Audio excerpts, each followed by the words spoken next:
Ayan. Beb, tara, pasok ka. Beb, pagpasensyahan mo na yung bahay namin, maliit tsaka makalat. Beb, ano ka ba? Ako na nga itong naki-overnight to. Aarte pa ba ako? O siya, dyan ka muna ha. Aayusin ko muna yung higaan natin. Nay, gutom na nga po ako. Anak, wala pa nga ang tatay mo. Hindi naman nakatanggap ng labada si nanay, kaya wala pang pang-budget ngayon. Konting tiis lang muna, anak, ha? Hello?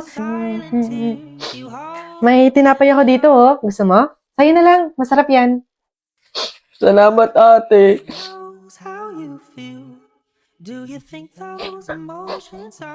Beb, eto na yung unan tsaka yung kumot na gagamitin mo. Sana mapagtyagaan mo, Pasensya ka na. Yan lang talaga yung meron kami. Walang problema, Beb. Ang mahalaga, makakatulog ako. Thank you. Beb, tara, kain muna tayo bago matulog.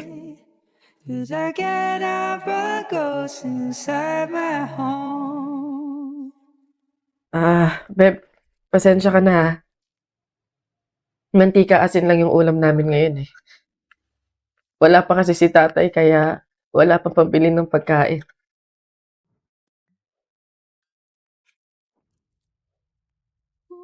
Sobra akong nahihiya sa'yo, Beb. Beb, ano ka ba? Magkaibigan tayo, oh. Hindi para i-judge kita. Mahirap naman talaga yung buhay. Minsan nasa baba tayo, to the point na talagang walang-wala na.